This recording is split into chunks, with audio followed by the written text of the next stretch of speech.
Jaime Lopera Gutiérrez, ¿usted dónde nació? Nací en Calarcá en el año de 1936 y desde entonces he sentido que esa es mi tierra, la quiero mucho y escribo mucho sobre Calarcá porque creo que es un pueblo que merece la consideración de los caldenses y de los quindianos. En Calarcá dicen que los poetas se bañan en el agua de Santo Domingo, que hay desierto. Es un viejo dicho, sí, de que los poetas se bañan allá. Eso lo dijo Baudilio Montoya, es que yo me baño en el río Santo Domingo, y desde entonces esa leyenda quedó firme en la boca de todo el mundo. Sí, pero no es cierto, ¿no? ¿Usted se ha bañado en el Santo Domingo? No, yo me bañé en el Pescador, el río, una quebrada que pasaba por el hospital, y parte de los peces que pasaban a mi lado en el nado, mientras nadaba, eran heces de los enfermos del hospital. O sea, ya estaba contaminado en ese entonces, claro, la quebrada del Pescador, que es una quebrada muy contaminada hoy, ¿no? Sí, todavía es así, la quebrada del Pescador. Realmente, sí, existen muchas leyendas sobre esa quebrada, y en especial en la violencia que se decía que llevaban muertos en la quebrada, muertos invisibles, pero nunca se supo que la quebrada nunca podía albergar un cuerpo, porque era muy estrecha. Era muy pequeña. Sí, claro. Jaime, usted, ¿cuál es la composición de su familia? ¿Su papá, su mamá? ¿De dónde vinieron? ¿De dónde son oriundos? Tengo una familia muy extraña, una mezcla entre cundiboyacenses y antioqueños. Mi mamá es de origen cundiboyacense, mi abuelo es de Tocaima, y mi padre es de Manizales, y mi abuelo es de Santa Rosa de Osos.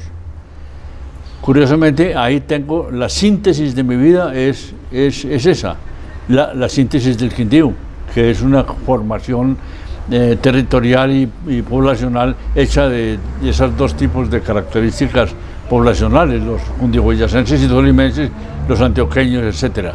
O sea que yo estoy en ese vértice. Sí, lo compartimos porque mis abuelos paternos, vinieron del mismo sitio de Tocaima. Vea. Vamos a resultar parientes. Sí. Y mis abuelos maternos vinieron también de la zona de Caldas y Antioquia. Bueno, pero ¿cuándo llegó su papá a Calarcá? Mi papá nació en Pereira, se fue a Manizales a trabajar con mi abuelo. Mi abuelo, Cruz Lopera Berrío, de origen de los Berrío grandes de Antioquia. Llegó después de la Guerra de los 1000 días a Manizales y comenzó a ejercer el derecho como tinterillo, el derecho en un oficio que en aquel entonces era de mucho recibo, en adjudicaciones y manejo de memoriales sobre tierras y baldíos. Sí. Mi abuelo en Manizales. Sí, Cruz Lopera Berrío. Y con ese oficio llegó a ser magistrado de la corte de Manizales, por un beneficio que le dieron los mismos magistrados, otorgándole a mi abuelo la facultad de hacerlo porque no era graduado, pero de todas maneras le reconocían su inmenso trabajo en materia agraria.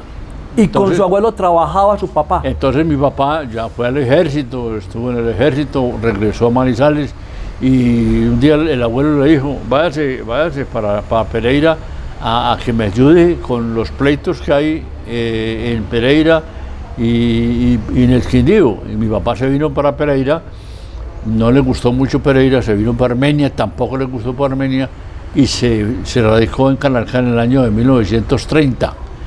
Y ahí abrió una oficina para representar ese tipo de pleitos a nombre de mi abuelo. Cruz Lopera Berrío ejercía el derecho en la labor de adjudicaciones, memoriales de todo tipo, manejando los conflictos agrarios.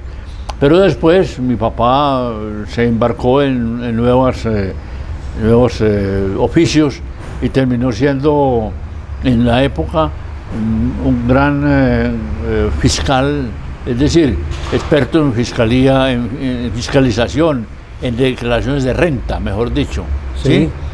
Y así fue como levantó la familia, haciendo memoriales para los juzgados civiles en materia de tierras y ejerciendo la labor de hacer declaraciones de renta. ¿Usted cuántos hermanos fueron?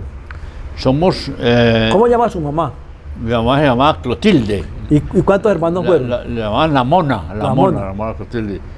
Somos tres, dos hermanas, una de ellas falleció hace un par de años, la otra es Cecilia, que es mi hermana favorita, única, con ella termina el apellido porque ni ella ni yo tenemos hijos.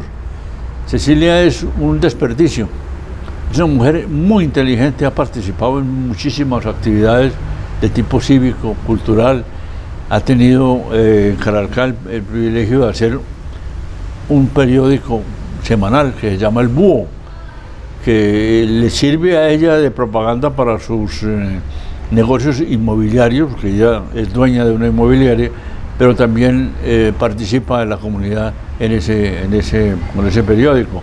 Ella es escultora, es poeta, nunca se casó, no sé por qué razones, pero a sus 80 y pico de años vive trabajando en su oficio, manejando carro y atendiendo clientes difíciles. O sea que es un orgullo para mí poder hablar de ella, a pesar de que en Calarcá no le estiman como lo suficiente. ¿Cómo fue su vida en Calarcá, su vida de niño y de adolescente? Yo tengo poca memoria para la infancia, no sé por qué, poca memoria. No, yo solamente recuerdo episodios muy fantásticos. Mi padre era un hombre muy amigo de la cultura y nos llevaba a todo tipo de eventos. Nos llevó a Manizales a ver una ópera, nos llevaba a Armenia a ver la zarzuela y cierto momento nos llevó a Barranquilla. Fuimos a Barranquilla con mi mamá y mi hermana en el vapor David Arango que navegaba en las aguas del río Magdalena desde La Dorada hasta Barranquilla y regreso. Y esas fueron las experiencias más sensacionales que yo he tenido en mi vida. La navegación por el río Magdalena, que hoy en día está completamente olvidada. Es decir, ese mismo viaje que hicieron los dos amantes en la historia que se convirtió en novela de García Márquez, que se llama El amor en los tiempos del cólera. Exactamente, esa es mi historia. Y, es decir, eso prueba de que mi padre tenía sensibilidad artística y era además un hombre de un gran carácter, fue político, fue secretario del Partido Liberal muchos años en Calarcá, y varias veces le ofrecieron que fuera representante de la Cámara y nunca quiso una representación de esa naturaleza. ¿Su papá como usted fueron miembros del MRL? No, él no. ¿Él no? Él no. Él fue liberal. Cuando yo me fui para Bogotá y me vinculé al MRL en Bogotá y regresaba de vacaciones, yo estudiaba Derecho en el Externado de Colombia, regresaba de vacaciones, él me increpaba de que yo era un comunista, porque yo estaba en el MRL.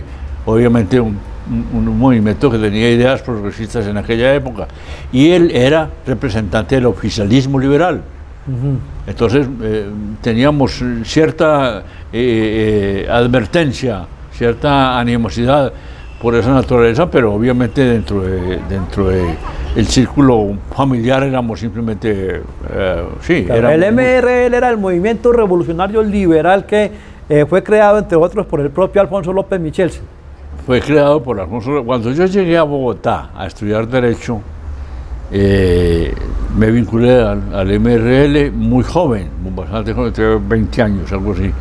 Y allí me encontré con que un calarqueño o un un amigo de Calarcá, Iván López Botero, también participaba del MRL y él me ayudó. Fue congresista, ¿no? Claro, fue senador de la República y no, un personaje que ha sido olvidado completamente en la política del Quindío. Y hace poco escribí una crónica reivindicando el papel de Iván López Botero como el más ferviente orador que ha tenido el Congreso en el MRL. Hizo un debate sobre la alternación hizo historia sobre la alternación, hizo el primer debate sobre el aborto y sobre el matrimonio civil, y eso no lo recuerda absolutamente nadie, pero fue producto de los estudios de él. Yo trabajé con Iván de asesor en su tiempo, y la ley que creó la CRQ 2 años antes de crearse el departamento del Quindío, la hicimos entre los dos. Él hizo la redacción, sí. Yo hice parte de la ponencia. En fin, Calarcá tiene sus virtudes en ese sentido. Cuando usted estaba en Bogotá en esos trabajos, le tocó además trabajar con un personaje en el tema de la prensa, que después se convirtió en el Premio Nobel de Literatura con Gabriel García Márquez. Sí, un día en Bogotá estábamos en un café, el Café Los Cardenales, que frecuentaba la intelectualidad del MRL, Jorge Gaitán Durán, Indalecio Líbano Aguirre, Felipe Salazar Santos, Álvaro Uribe Rueda. Esa era una intelectualidad bastante seria que tenía López a su alrededor. Y estando en el café, un día se arrimó Plinio Puleyo a un grupo y dijo: necesito gente que trabaje conmigo en una agencia de prensa que Cuba acaba de fundar aquí en Bogotá. Y entonces alguien dijo: Lopera, que está estudiando. Y entonces dije: pues listo. Prensa Latina. Me fui a trabajar a Prensa Latina. El director era Plinio Puleyo y el subdirector era García Márquez. Cuando mi oficio era muy sencillo, el copywriter, un operador de Morse, de radio, escribía los cables mal escritos en una máquina Remington vieja y nos lo pasaba a los copywriters. Nosotros nos encargamos de redactar bien la noticia, ponerle título, ponerle fecha y tal, y después de que redactábamos eso en papel carbón de varias copias, nos tocaba llevar esas corresponsalías al Tiempo, al Espectador, al Siglo y a la República, que eran los periódicos de la época. Entonces, había que llevarla. Es decir, ustedes eran el copywriting, copiaban, sí, mejoraban, hacían la noticia, sí, pero tenían que ir a llevarla personalmente. Era el mensajero. Era el mensajero. Era el mensajero. Y por eso conocí a García Márquez bien, porque una vez me invitó a un café afuera del edificio donde trabajábamos, y nos fuimos para el Café Los Cardenales y a tomar café a la salida del Café de los Cardenales, cerca del Banco de Avianca, del edificio Avianca antiguo. Nos tomaron una foto pequeña, en miniatura, que yo la guardé inadvertidamente durante mucho tiempo, y un día decidí tomar, que me dieron una mejor copia, me dieron una copia de unos 10 centímetros y la guardé con García Márquez. Esa fotografía ha circulado por todo el mundo, porque es de la única fotografía en la que Gabo aparece con un traje costeño típico en Bogotá y con un desconocido por las calles de Bogotá. El desconocido era García Márquez. El desconocido. Eso decía Alfred Rojas, sí. Sí, eso es otro cuento. Usted tuvo que sufrir en Bogotá, en Armenia, en Calarcá, estando en Bogotá, el asesinato de su papá. ¿Cómo fue ese episodio? Es muy doloroso hablar de eso, pero bueno, sí. Yo diría que mi papá fue fruto de la convivencia, de la discordancia entre los partidos políticos en Colombia. Y estando yo en Bogotá, un día recibí la noticia de que un pájaro de Tuluá, del cóndor Lozano, lo había asesinado. Fue una cosa terrible, no solamente porque mi papá era un gran ciudadano, sino porque era una de las venganzas del Partido Conservador contra el Partido Liberal. La prueba es que meses después del asesinato de mi padre, también mataron a un dirigente conservador muy reputado y creo que había sido congresista, y desde ahí entonces hubo un receso bastante grande en la violencia, es decir, se acabó la violencia en el Quindío. ¿En qué año lo mataron? 1953. 1953. Se sí. llamaba Joaquín, su papá. Joaquín, sí, claro. Yo tengo el nombre de él en primer lugar, Joaquín Jaime, por él, pero yo no uso el Joaquín generalmente. Ese episodio reforzó mucho mi idea de mantenerme en la política progresista de este país y la idea de que debía de alguna manera reivindicar su nombre. Y empecé a odiar con todas las fuerzas de mi corazón a un tipo que aparecía como el autor intelectual de la muerte de él, que se llamaba Álvaro Gómez Hurtado. Ajá. Y yo odiaba a Álvaro Gómez Hurtado a morir. Un día, estando en la casa, el apartamento del doctor López Michelsen, durante la época del MRL, le avisaron a él que acababa de entrar el doctor Álvaro y que quería hablar con el doctor López. Sorpresivamente, López dijo, no, pero yo no tengo cita con él. Y no, pero hay que recibirlo. Entró el señor y nosotros, un par de muchachos que estábamos ahí ensamblando una propaganda, íbamos a retirarlos y López dijo, no, quédense. Entonces nos quedamos, Benjamín Ardila y yo, oyendo la conversación entre López y Álvaro Gómez Hurtado. Y empiezo a ver yo ese tipo de Gómez y esa discusión entre filosofía, teoría política, desarrollo económico, todo, entre esos dos monstruos de la intelectualidad colombiana, que son López y Álvaro Gómez, y yo empecé a admirar al tipo. Dije, yo no puedo creer que Álvaro Gómez haya sido el motor de apretar el castillo para matar a mi padre. Pero a usted no se le ocurrió preguntarle. Lo reivindiqué un poquito en mi memoria, sí. Pero no se le ocurrió preguntarle, ¿usted fue el autor intelectual? No.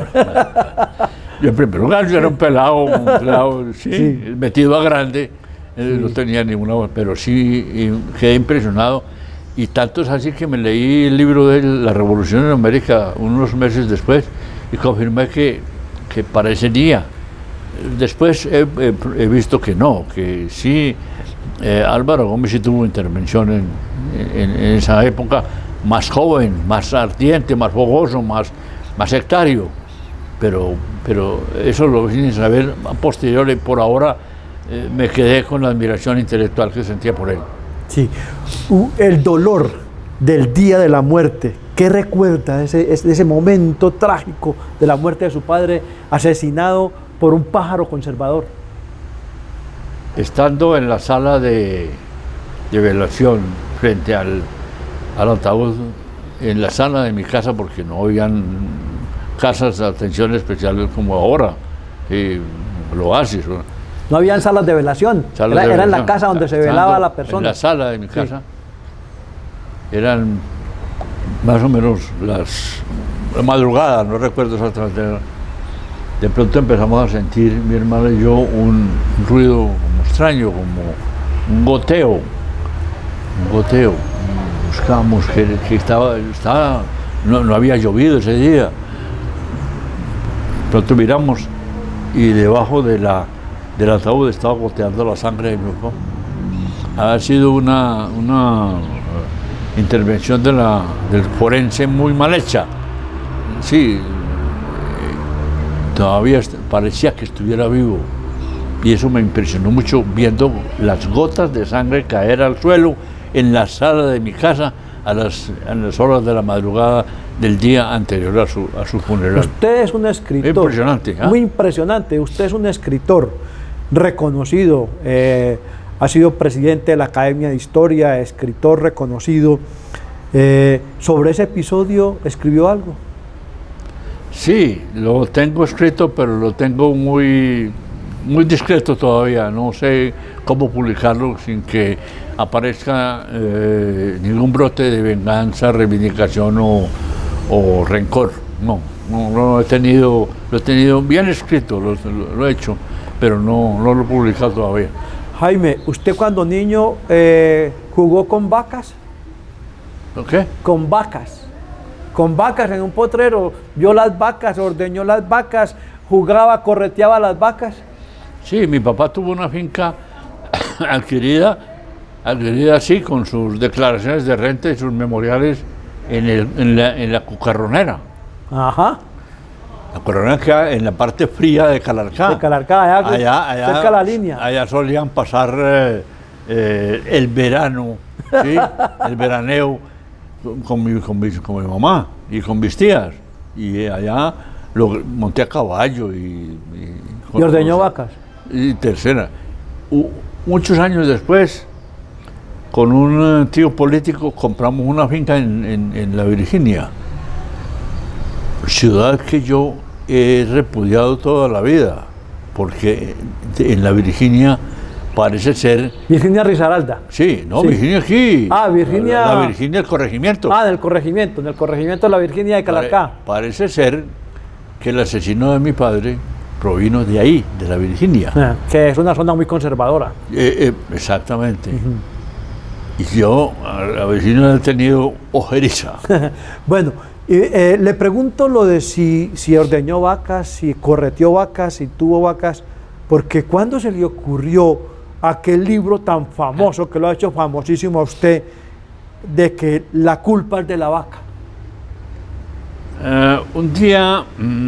eso tiene una larga historia. El presidente de ProSport, Orlando Sardi de Lima, me dijo, yo ejercía un oficio nuevo que se llamaba la consultoría gerencial, que la aprendí en Bogotá, en la organización Corona de don Hernán Chavarría, y la aprendí en la flota mercantera colombiana, donde también he trabajado. Me llamó y me dijo, acabo de posesionarme de este puesto de presidente de ProSport y no conozco mis ejecutivos, los que van a trabajar conmigo. Organíceme un seminario para conocer la gente y sobre todo los objetivos de la entidad. Entonces, Marta y yo, me conocía con Marta Inés, mi esposa actual, y diseñamos un seminario muy especial de 3 días en Girardot. Cuando le presentamos el proyecto a Orlando Sardi, me dijo, no, nada, como así 3 días, y tan costoso. No, usted no tiene, no mediodía, un sábado, porque por la tarde me voy con el presidente Pastrana para Washington. Mediodía. Nos pusimos a pensar qué hacer, y entonces dijimos, vamos a hacer esto. Escribimos o redactamos varios casos relacionados con motivación, liderazgo, manejo de conflictos y otros temas similares, como caso. Entonces, en el momento del seminario había 100 personas y dividimos el grupo en Bogotá en grupos de 10, subgrupos de 10 personas, y a cada subgrupo le entregamos una historia, una historia sobre motivación, otra historia sobre manejo y administración de conflictos, otra historia sobre liderazgo, otra historia sobre la manera de fijar misiones en las organizaciones, otra historia sobre paternalismo, etcétera, etcétera. Y le dijimos a cada subgrupo, estudien esta historia y luego hagan una plenaria en la cual nos cuentan qué pasa con el liderazgo en esta entidad, cómo son las comunicaciones en esta entidad, con base en el estudio. Hicimos un montón de historias y resultamos con ellas como 50 historias. Y le dije yo a Marta, publiquemos un libro con todas estas historias que quedaron de ese seminario, porque no se usaron sino 10. Entonces, encartados con eso, y me encontré un día con Mauricio Rodríguez, que luego fue director de portafolio, y le conté el cuento y él me ayudó. Voy a presentarle el libro a Intermedio Editores, y él le presentó el libro y lo aceptaron con el nombre de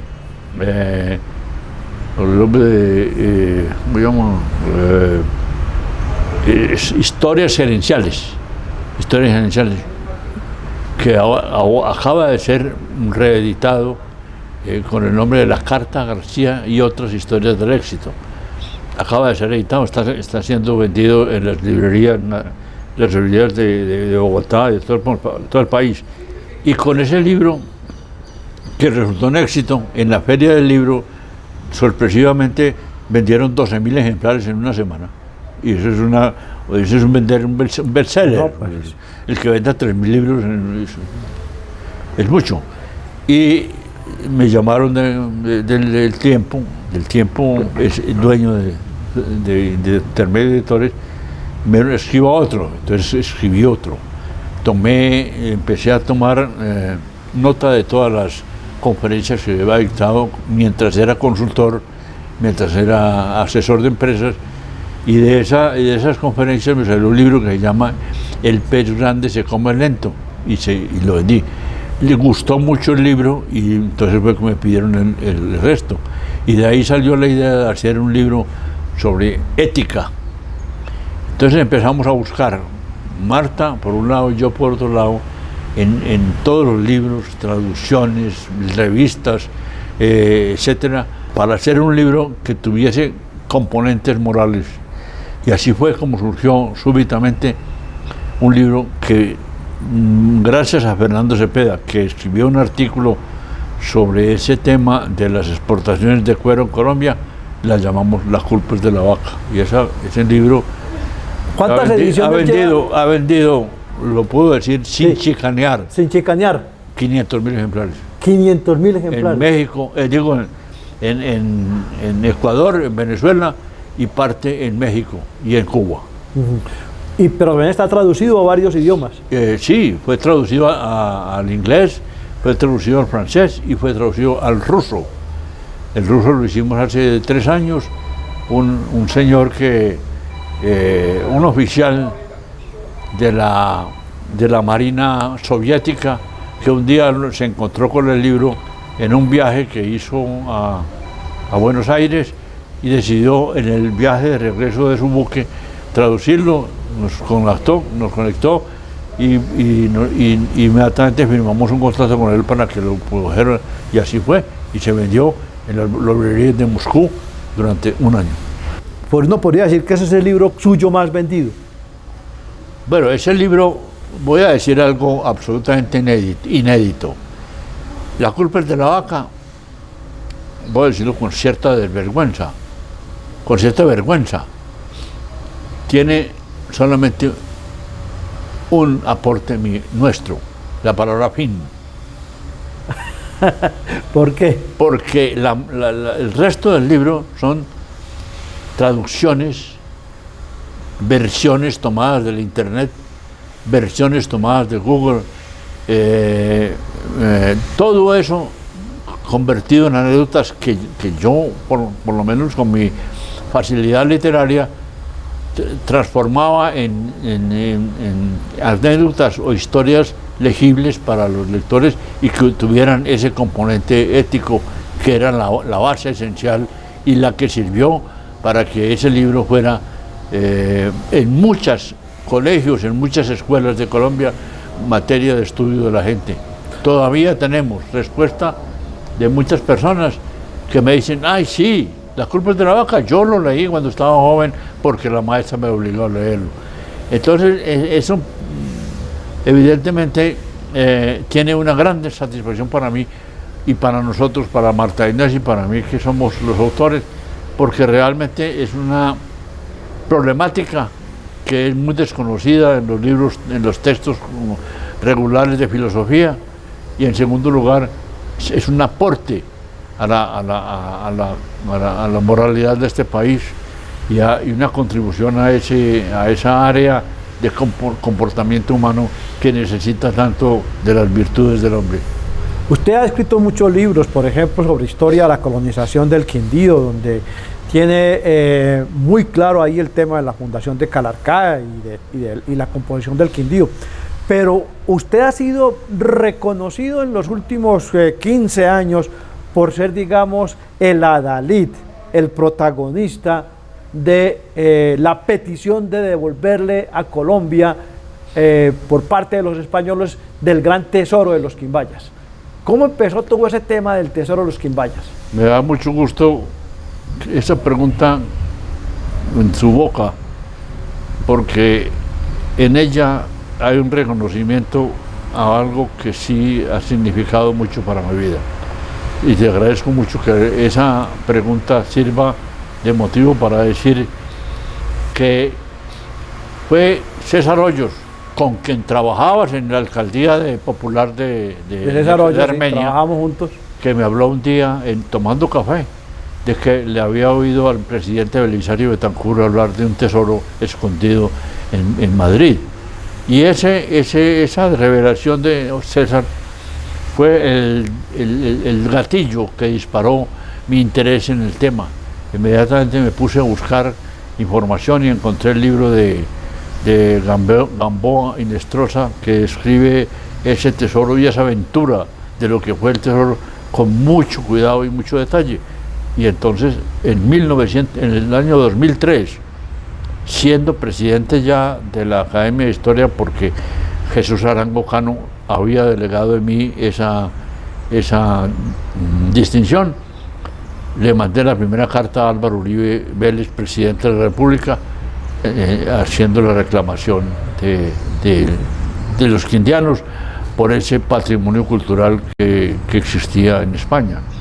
Ese fue el primer intento de rescatar el tesoro Quimbaya, hoy lo llamamos colección Quimbaya, que no tuvo ningún efecto en el gobierno colombiano, como no lo tuvo en ningún gobierno después de Uribe, ninguno, excepto ahora que el presidente Petro sí se puso las botas y ha decidido que esa es una misión importante de su gobierno, y ha hecho la reclamación oficial a la España. De esa carta se pegó un abogado bogotano para hacer una demanda de acción popular, que en breves palabras subió por los distintos juzgados y tribunales hasta la Corte Constitucional, que emitió en el año 2016 una sentencia de 240 páginas pidiéndole al gobierno colombiano que iniciara las gestiones inmediatas para rescatar el tesoro, y que era una orden de la Corte Constitucional que no cumplieron ninguno de los gobiernos de aquel entonces, y repito, solamente hasta ahora se puede ver luces en ese aspecto. Esa campaña le dio a la Academia de Historia del Quindío una gran vitalidad, un gran reconocimiento nacional, y todavía ahora se nos mira como los conductores de esa cruzada, que definitivamente habrá de terminar algún día en manos de este museo. Que llegue a este museo ese claro, tesoro. Este museo, que es aquí, se hizo para eso prácticamente. Usted se siente padre realmente. Yo lo siento así, pero les pregunto, ¿usted se siente padre de esa campaña del regreso del tesoro Quimbaya a Colombia, al Quindío? Sí, es decir, padre no te diría, porque de todas maneras ha habido mucha colaboración de otros amigos, de otros compañeros, de otros académicos, sí, que realmente han puesto su granito de arena en esto, pero sí, es a la Academia de la Historia del Quindío a la que puede adjudicársele la categoría de ser padre. Sí, doctor Lopera, usted finalmente, cumplió o va a cumplir ya 88 años. Sí. 88 años. Sí. A esta edad de 88 años, todavía yo lo veo a usted con la fortaleza, con la fuerza de seguir luchando por el tesoro Quimbaya y seguir escribiendo. Sí, yo creo que ya el tesoro tiene una inercia propia, a la cual se van sumando las otras academias del país y muchas personas. Pero sí, lo que yo mantengo es la vitalidad de seguir escribiendo. Me gusta mucho la reseña de libros, la aprendí en la revista Eco, en la revista Pluma, en El Tiempo, en La Patria. La reseña de libros es para mí uno de los oficios importantes, y me encanta hacerlo, leer para los demás y darle por lo menos la la visión propia. Por ejemplo, en el caso del libro tuyo, en el que yo de antemano estoy discrepando contigo y hemos tenido muy buenas y muy agradables y muy fraternales desavenencias, y las seguiremos teniendo. Ahora con el cacique Calarcá. Ahora con el cacique Calarcá. Usted fue también, yo dije ahora finalmente, pero no quiero dejar esta pregunta, fue gobernador del Quindío, en una época en la que todavía, aunque legalmente no existía, había aquello de la paridad, ¿sí?, política entre liberales y conservadores, y usted fue gobernador del Quindío. ¿De eso qué le queda? Un año nomás fue esa aventura, un año nada más. Yo llegué de paracaidista, así me calificaron, de paracaidista. En efecto, yo no había vivido en el Quindío muchos años. Yo viví 37 años en Bogotá y solamente desde el año 2000 vivo en el Quindío, afortunadamente muy bien. Llegué de paracaidista y claro, no conocía el capítulo local de los liberales y conservadores, y se me vino semejante problema y los liberales pugnando para que tuviera representaciones en el gabinete y los conservadores también por otro lado. Eso fue terrible, pero sorteamos con efecto, con éxito, porque en medio del fragor me di cuenta de que había unos liberales amigos de mi gobierno y enemigos del otro sector oficialista, sí, que ya tú sabes de qué se trata. Sí. Sí, y empezaron a apoyarme el Grillo Marín y Rogelio González y Grisales. Que eran de la llamada izquierda liberal en el Quindío. Eso me defendió un poquito para hacer dos cosas que hice que realmente siento que fue mi aporte en ese año. Fue un Siconsa, que fue una empresa agroindustrial que organicé para hacer cítricos de Colombia, para hacer cultivos de naranja y venderlos en el exterior. Esa empresa comenzó con muy buenos auspicios, porque el gobierno departamental que yo presidía le dio una suma considerable de apoyo a lo que ahora se llama aportes privados públicos, ¿sí? Públicos privados, y esa empresa fue muy significativa. La otra fue la reforma de la Universidad del Quindío, que fue la primera reforma que se le hizo a la universidad, y creo que después, posteriormente, eso lo terminaron. Y una experiencia muy desagradable, que fue una misión canadiense que vino a hablar conmigo como gobernador para que le alquilaran unas tierras en la cordillera, con el objeto de que en esas tierras alquiladas por los canadienses y pagadas por los canadienses se cultivaran solamente hortalizas y verduras para la exportación a ese país, a Quebec y a Toronto. Esa era la única exigencia de los canadienses. No vendemos ningún cultivo en Colombia, todo es exportado en contenedores solamente para Canadá, y con eso nosotros suministramos la asistencia técnica, semillas, ingenieros, construcciones, todo. Simplemente alquílenos la tierra. Yo logré hablar con 20 ganaderos de la cordillera y firmamos un documento muy comprometedor. Cada uno de ellos prometía un determinado número de hectáreas de su finca ganadera para construir los invernaderos de hortalizas. Y cuando firmaron el documento y me lo trajeron, al día siguiente me cambiaron la gobernación. Y le entregué el proyecto a Rodrigo Gómez Jaramillo, que fue un gran amigo mío, pero fue mi sucesor, y Rodrigo Gómez lo engavetó para el resto de la vida. Era una lástima. El doctor Jaime Lopera Gutiérrez, quien ha estado aquí con nosotros hoy, contándonos parte de su vida. Parte de su vida. Sí. Porque es un mosaico. Sí, claro, porque cosas para contar hay muchísimas más. Muchísimas. Seguramente vamos a tenerlo otra vez acá para volver a conversar con él en este espacio tan bonito del Museo Quimbaya. Muchas gracias, doctor Jaime. Muchas gracias a ti, Miguel Ángel. Encantado de haber estado aquí. Muy amable.